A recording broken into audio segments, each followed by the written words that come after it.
Hi, this is Tom, and welcome back to the Zero to GP YouTube channel. In this episode, I'm going to be going through asthma, all the key stuff you need to know on asthma for your GP exams. As always, the format of this episode is that I'm going to give you cases and ask you questions.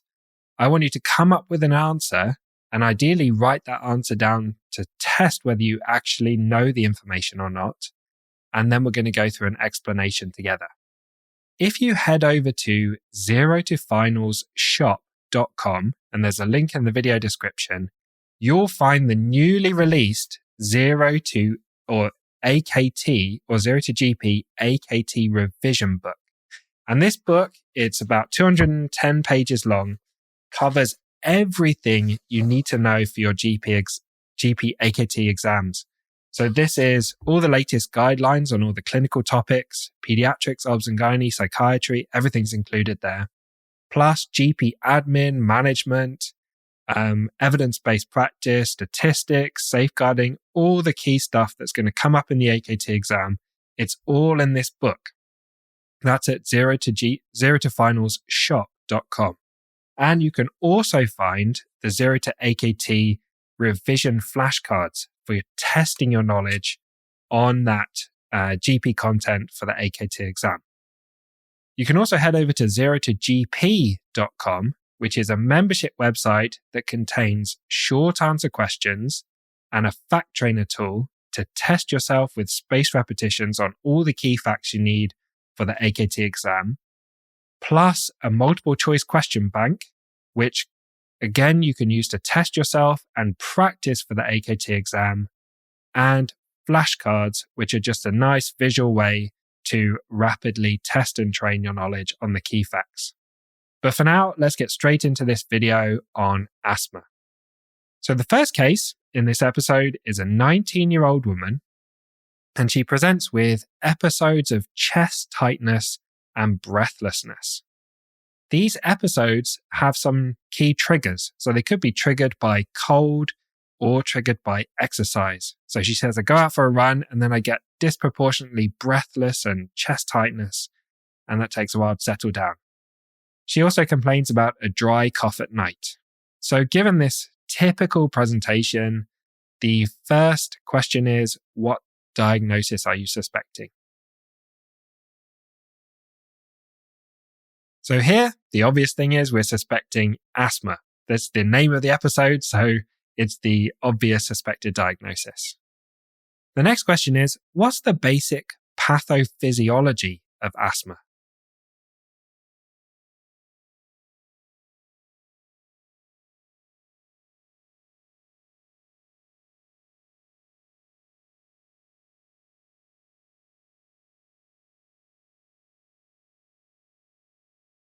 There's a few steps to the pathophysiology. The first, most basic thing is that there's chronic airway inflammation. So the airway leading to the lungs is inflamed. This makes the airway smooth muscle hypersensitive. So there's airway smooth muscle hypersensitivity.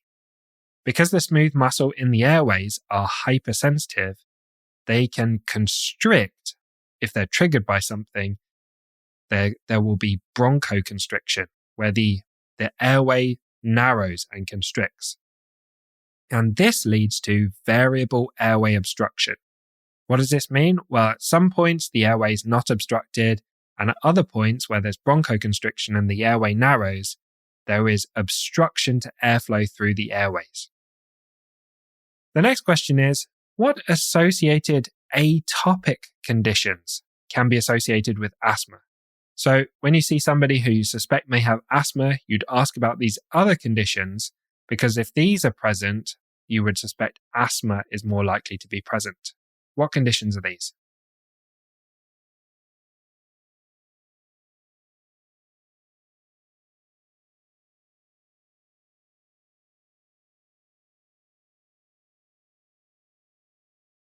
There's three I'm looking for here. Eczema, allergic rhinitis, so things like hay fever or house dust mite allergies where the nose gets congested and runs. And the final one is food allergies. For example, if somebody's got a severe peanut allergy, they're also more likely to have asthma.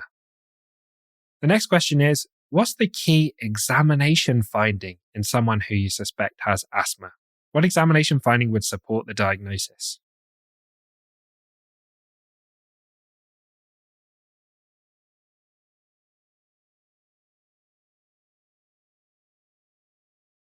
The answer here is you listen to the chest and hear a widespread expiratory polyphonic wheeze. So what does this mean? Widespread means it's across the whole chest. And if it's in just one area of the chest, think of a different diagnosis. For example, if it's a child, maybe an inhaled foreign body or even a lung tumor. And expiratory means it happens when they're breathing out. So as they breathe out, you hear the wheeze. Polyphonic means there's multiple tones to it. It's not just a single note. It's got different tones, different sounds within the wheeze.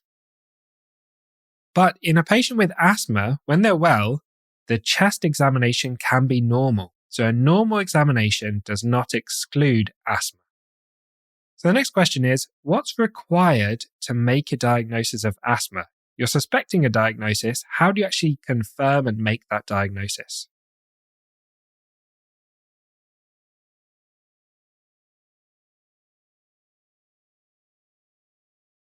To make a diagnosis, you need a suggestive history, which we have, plus an objective test. You can't just make it based on the history and examination. You need an objective test.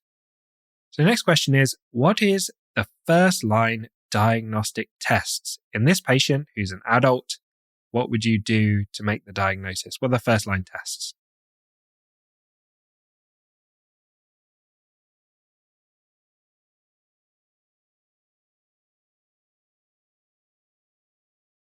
So there are two options here. One is FeNO, which is fractional exhaled nitric oxide, and you expect a result in asthma above 50 parts per billion. FeNO involves blowing into this special machine. I think the machine costs something like £2,000-3,000.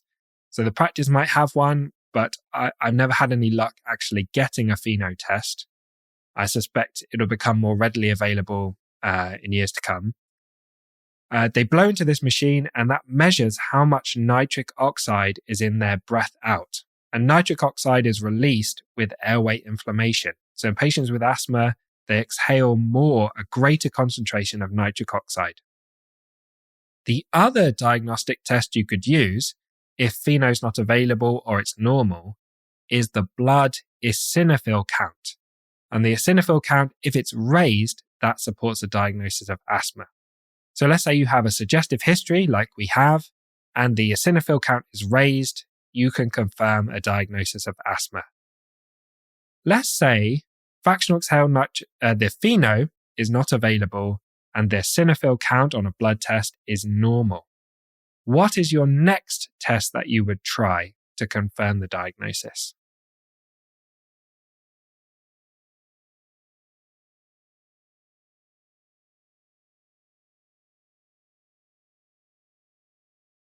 The next test is spirometry with reversibility testing. The next question is, what result with spirometry with reversibility testing would be suggestive of asthma, meaning that if you got this result, you could confirm the diagnosis?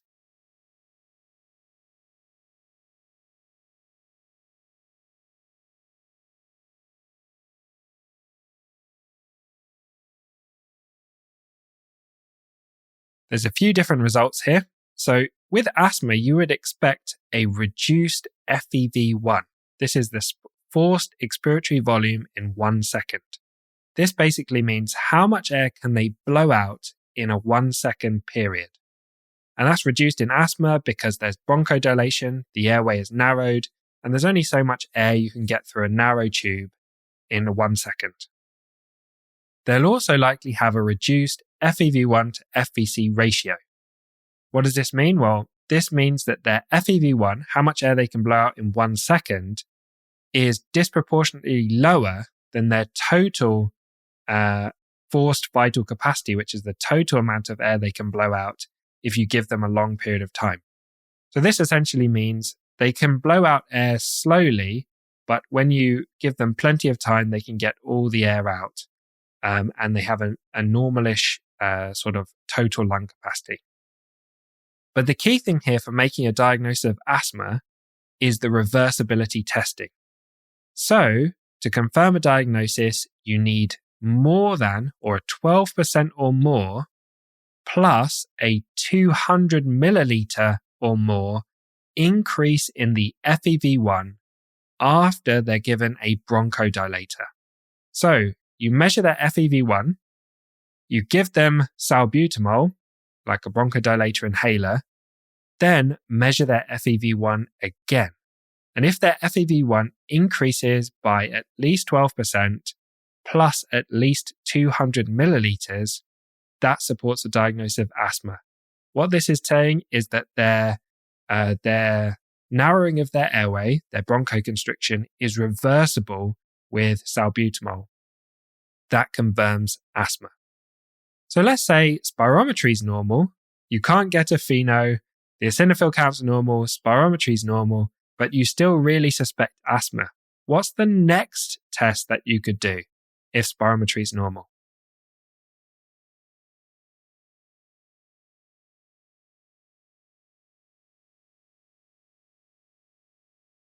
At this point, the next test is a peak flow diary. So you give them a peak flow meter to blow into, teach them how to do it accurately so they get accurate results. And they do that twice a day, say morning and evening, for 2 weeks. And what you're looking for is a significant variability in the peak flow reading. And that can be used also to diagnose asthma.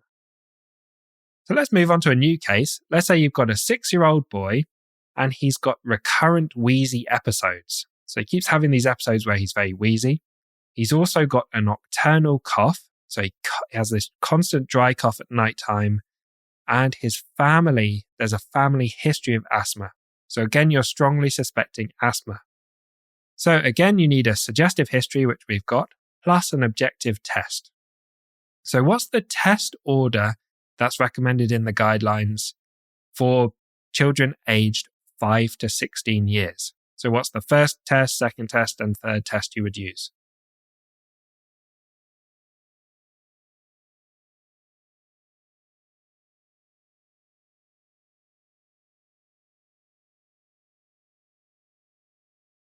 This is similar to adults, with the exception that you wouldn't use a blood eosinophil count. So the first line test would be pheno, and this time the cutoff is 35 parts per billion as opposed to 50 in adults. The second line is spirometry, and the third line is a peak flow diary.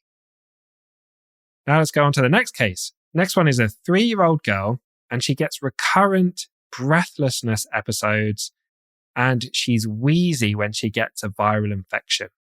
She's got a history of eczema and a family history of asthma. So this is a super suggestive history, although it could be something like viral-induced wheeze as opposed to asthma.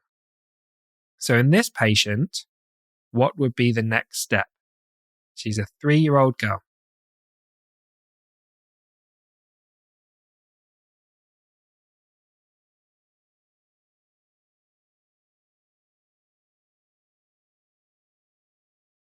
So in children under 5, they say you don't typically confirm the diagnosis under 5 because you don't do any objective tests in patients this young. So what they suggest is a trial of an inhaled corticosteroid. They'd give her a regular inhaled corticosteroid, a review regularly to make sure the symptoms are improved and potentially resolved and you can stop the inhaler. And then if they still have symptoms at age 5, you would organize objective tests when they get to 5 years old, and then you can confirm the diagnosis. Now, let's say you have this 19-year-old woman that we started with. She's got this suggestive history. Let's say her eosinophil count comes back at 2.1, which is raised, and asthma is diagnosed. Next question is, what's the first line inhaler that you'd prescribe to this patient?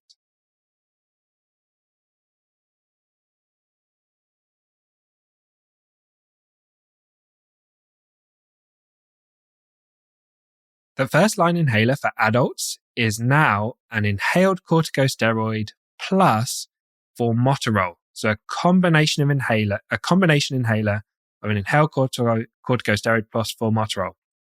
Formoterol is a beta agonist, which works like salbutamol. But formoterol, the beta agonist, is short-acting, so very quick. So as soon as they take it, they get a very fast response. Plus, it's a long-acting beta agonist, so the effects last a long time, many hours.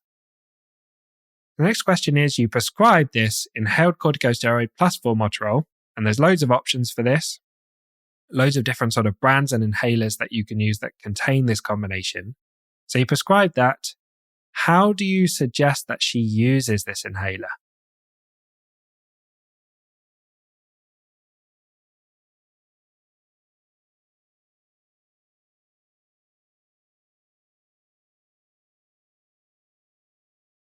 There's two different ways that she could use this inhaler. For her, the recommended one would be something called AIR, which means she uses it as required. AIR stands for anti-inflammatory reliever therapy.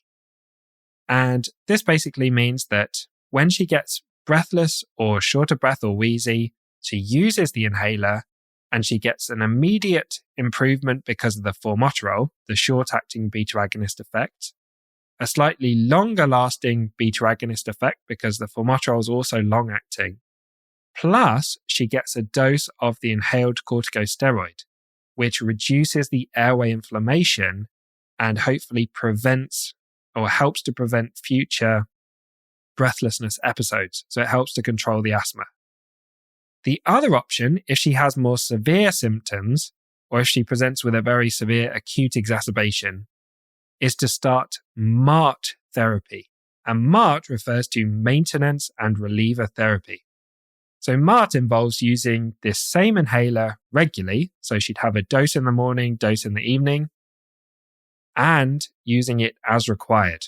So essentially it's like AIR, but you also have regular doses to have a dose of the inhaled corticosteroid.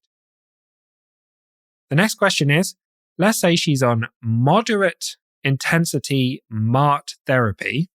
So she's already using a moderate amount of the MART therapy, and this is inadequate. Her asthma is still not well controlled. What is the next step in her management?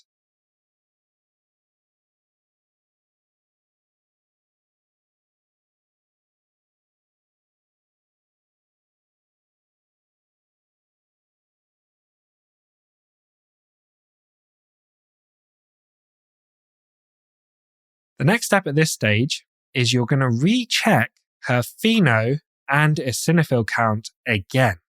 And if her pheno or her eosinophil count is raised, then she needs a specialist referral. If her pheno and eosinophil count are not raised, the next step is to add in a new medication on top of her MART therapy.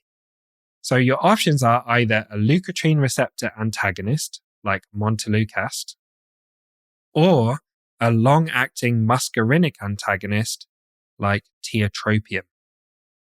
And then you review her after 8 to 12 weeks. If everything's going well, carry on. If not so well, you could switch to the other. So if you started montelukast, you could switch to tiotropium. If there's some improvement, you could use both. So onto the next case. It's a 6-year-old boy. He's got recurrent wheezy episodes and a nocturnal cough, family history of asthma. His pheno is raised and asthma is diagnosed. So now in this 6-year-old boy, what would be the first line treatment? And this would apply to children aged 5 to 11.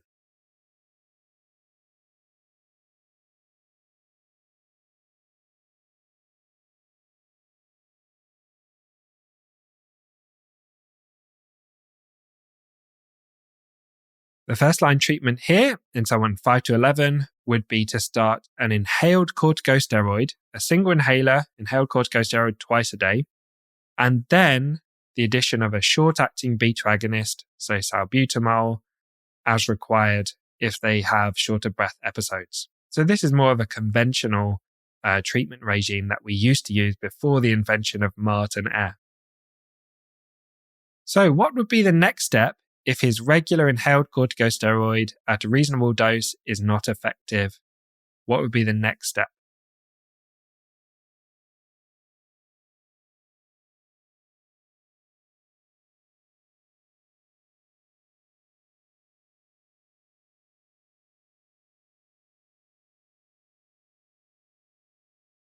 There's actually two pathways suggested in the NICE guidelines here. The first is the MART pathway. So this is typical MART that we use in adults, so maintenance and reliever therapy.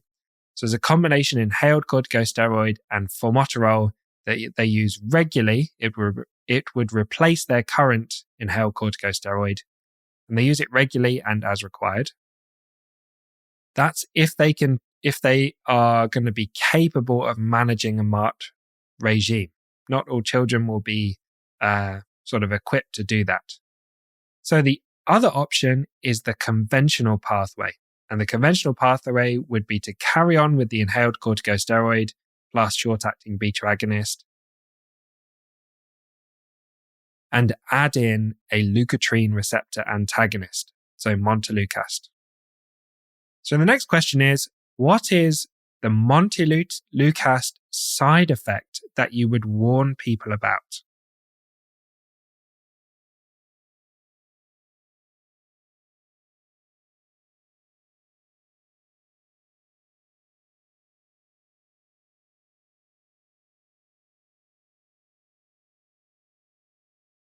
So the key side effect to warn people about with montelukast, particularly in children, is neuropsychiatric reactions.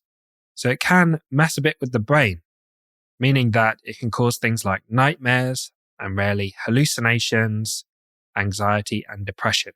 I particularly warn people about nightmares because they seem to be fairly common. Okay, on to the final case here, which is a 16-year-old girl. She has an established diagnosis of asthma, and she presents to you in a GP practice acutely short of breath. She's having an exacerbation of her asthma. She also has a current viral upper respiratory tract infection, which seems to have flared up the asthma, and that's what's causing this exacerbation.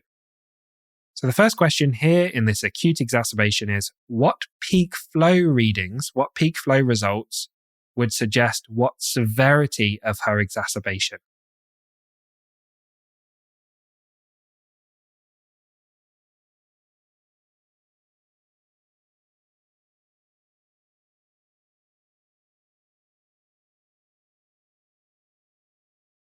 So a result of 50 to 75% of her best or predicted peak flow reading would suggest a moderate exacerbation. 33 to 50% is a severe exacerbation, and less than 33% is a life-threatening exacerbation. Obviously, you don't just base the severity on the peak flow reading. You also look at other things like their respiratory rate, heart rate, whether they're completing full sentences, how much work of breathing they have, their oxygen saturations, and so on. But these are the peak flow criteria. The next question is, if this patient seeing you in general practice presents with a life-threatening exacerbation, how would you manage that in general practice?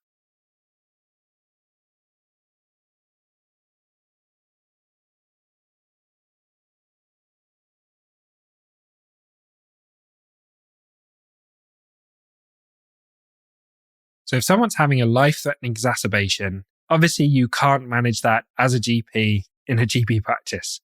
So your first step is to call an ambulance. They need admission to hospital for treatment in the hospital. While you're waiting for the ambulance, you can give them oxygen. You can give a nebulized salbutamol, so a bronchodilator nebulized to try and have an immediate effect and open up the airway. And you could give them their first dose of oral prednisolone, so oral steroids to reduce the airway inflammation. And you would use 40 to 50 milligrams in children and adults above 16 years of age. So this patient is 16, she would get the adult dose. The final question is, what would be, if the patient has a moderate exacerbation, what would be the community management? Let's say they're safe to stay at home, they don't need admission. How are you going to manage them in the community?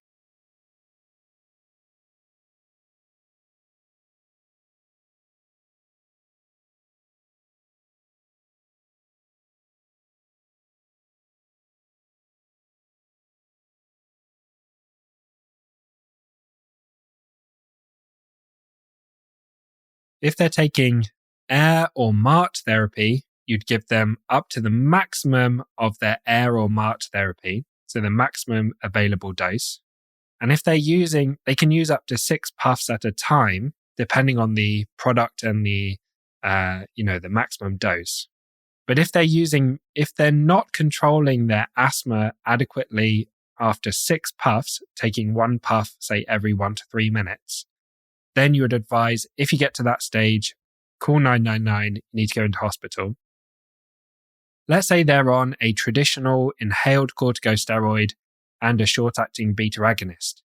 You could quadruple the dose of their inhaled corticosteroid up to the maximum licensed dose. Plus, say with your short-acting beta agonist, you could use 1 dose every minute up to 10 puffs to get on top of your breathlessness. But if they've taken 10 puffs and they're still breathless and it's not well controlled, at that point, they would need to call 999, head into hospital for emergency management.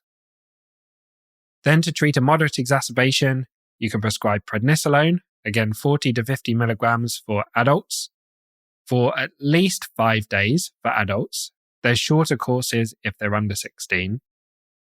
And the guidelines say review them within 2 days to make sure things have settled down and they're under control. But obviously you'd give safety net advice that if things are worsening, they may need to head into hospital for emergency management. So that's asthma, everything you need to know for your AKT exam result. A quick reminder, consider picking up a copy of the Zero to GP AKT revision book that covers everything you need to know for your AKT exam all in one place. A real concise summary of all the key facts and guidelines. And I hope to see you in the next episode, which will be in about a week's time.